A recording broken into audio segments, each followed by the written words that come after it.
Cet extrait de pétition est déposé. Il n'y a pas de réponse orale aux pétitions ni d'intervention portant sur une violation de droits ou de privilèges. Nous en sommes maintenant rendus à la période de questions et de réponses orales. Et pour ce faire, je cède la parole en question principale au chef de l'opposition officielle.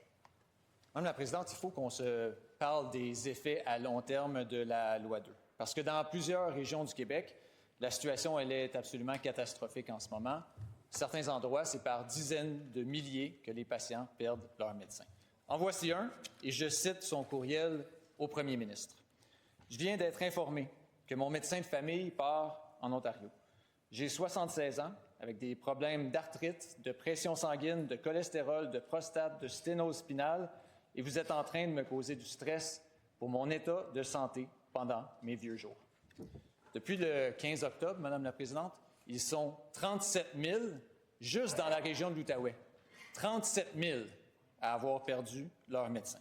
Et aujourd'hui, dans le droit, on apprend qu'on pourrait facilement, dans cette région-là, se rendre à 86 000 patients. 86 000 patients dans une région qui représente 4 du Québec, là, c'est comme si 2 millions de Québécois perdaient leur médecin de famille. Pensez à ça 2 secondes, là. Ça, c'est l'ampleur de ce qui se passe dans ma région.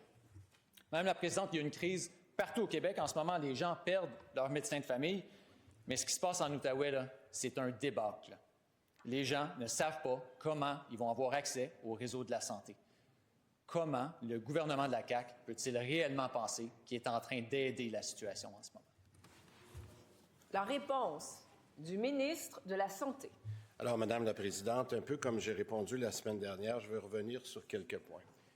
On a pris une décision il y a plusieurs mois, dans les engagements qu'on avait pris, que le statu quo n'était pas acceptable et qu'il fallait notamment changer la méthode de rémunération des médecins. Puis la principale raison pour laquelle on fait, c'est être capable notamment d'aller vers une prise en charge collective. Qu'est-ce que ça veut dire, Madame la Présidente? C'est d'être capable, dans un GMF, de s'assurer que les médecins se mettent ensemble pour être capables de prendre plus de patients parce qu'ils le font ensemble. Et ça, Madame la Présidente, là, c'est un changement qui est en train d'être discuté aux tables de négociation par ma collègue ici. Et je l'ai dit souvent, Madame la Présidente, c'est un changement très important. Et on a dit aux médecins, prenez soin d'avoir la bonne information avant de prendre votre décision. Je sais que la rémunération des médecins, c'est un sujet très complexe, mais nous avons fait un engagement que nous allions changer le mode de rémunération pour être capable de prendre plusieurs personnes en charge. Et c'est ce que nous faisons présentement, Madame la Présidente. Alors, je vais continuer à la prochaine question. Première complémentaire. Oui, ça, c'est la ligne que répète le ministre de la Santé depuis des semaines. Mais la présidente du Conseil du Trésor, elle dit « On s'est donné 60 jours pour négocier, faites-vous-en pas. » Mais ce qu'il ne semble pas comprendre au gouvernement, c'est qu'à chaque jour, depuis qu'il passe sa loi, à chaque jour, il y a des gens qui perdent leur médecin de famille. Les patients, là, ils savent très bien que ça ne va pas être facile de retrouver un médecin, qui vont passer des années sur les listes d'attente. Ils savent très bien que c'est eux qui vont payer pour l'excès du gouvernement. La réponse du ministre. Oui, Madame la Présidente. Encore une fois, je pense que la meilleure nouvelle à travers les nouvelles que j'entends, c'est de savoir que, entre autres, la Fédération des médecins de famille a pris la bonne décision, c'est ce qu'on attendait depuis longtemps, de revenir aux tables de négociation. Madame la Présidente, je ne trouve pas que c'est drôle. Au contraire, je pense que ça fait longtemps qu'on attendait que la Fédération vienne en discuter. Je l'ai expliqué ici souvent durant les derniers mois que malheureusement, ça a pris du temps avant qu'ils prennent la décision de revenir pour avoir une vraie discussion aux tables. C'est ça qui est en train d'arriver. Malheureusement, et c'est ce que j'ai dit souvent aux médecins, faites attention de prendre une décision sur de l'information qui n'est pas inexacte. Alors, Madame la Présidente, j'espère que les négociations... Deuxième complémentaire. Et pour ce faire, je reconnais la députée de Mont-Royal-Outremont. Madame la Présidente, n'oublions pas les étudiants en médecine dans cette crise. Dans mon comté, à l'Université de Montréal, l'Association étudiante a mené un sondage la semaine dernière. Sur 620 répondants, 499 affirment qu'ils envisagent de quitter le Québec pour leurs pratiques futures. Ça, là, c'est 80 Madame la Présidente.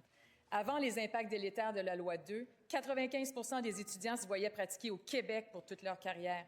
Le ministre de la Santé doit admettre que sa loi 2 est un échec. Est-ce qu'il va la suspendre, Madame la Présidente? La réponse du ministre de la Santé.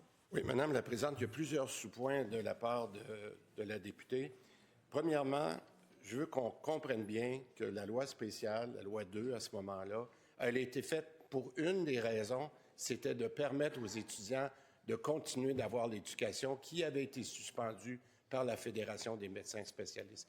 C'est nous qui avons pris la décision que le moyen de pression qui était pris par les médecins spécialistes, Madame la Présidente, n'était pas acceptable. Il y avait déjà plus qu'un mois que les médecins avaient arrêté la formation, puis on trouvait que c'était inacceptable. Alors ça, il faut se rappeler que la loi spéciale, elle a été passée pour une de ces raisons-là. Il y avait l'urgence de la situation. Deuxièmement, Madame la Présidente, j'en reviendrai. Troisième complémentaire. Madame la Présidente, dans les 4 facultés de médecine du Québec, les étudiants en médecine, ce sont ceux qui vont nous soigner pour les 30, 40 prochaines années. Ils sont découragés, ils sont inquiets. Je les ai rencontrés, j'ai passé 1h30 avec les étudiants à l'Université de Montréal. Qu'est-ce que j'ai entendu? Ils me demandent, mais pourquoi le gouvernement n'écoute-t-il pas les experts dans ce dossier? Pourquoi la CAQ veut-elle museler les médecins? Et ce que j'ai entendu de plus dérangeant, c'est qu'ils m'ont dit, on a une perte de sens. Madame la Présidente, c'est notre relève La qui est réponse du ministre. Mon deuxième point, Madame la Présidente, puis je pense que c'est important de le rappeler, depuis que notre gouvernement est au pouvoir, depuis maintenant un peu plus de 7 ans, savez-vous ce qu'on a fait au niveau de la formation des médecins? On a fait passer la formation des médecins de 800 médecins par année à presque 1200. Ça veut dire 400 médecins de plus à chaque année qui sont formés. Et de ces 400 médecins-là, cette année, c'est la première année que nous atteignons le plateau des résidents qui sont de l'ordre de presque 550 médecins de famille. Madame la Présidente, 550 médecins de famille qui vont entrer en résidence cette année. C'est ça l'engagement du gouvernement. Alors, nous avons plusieurs gestes que nous posons.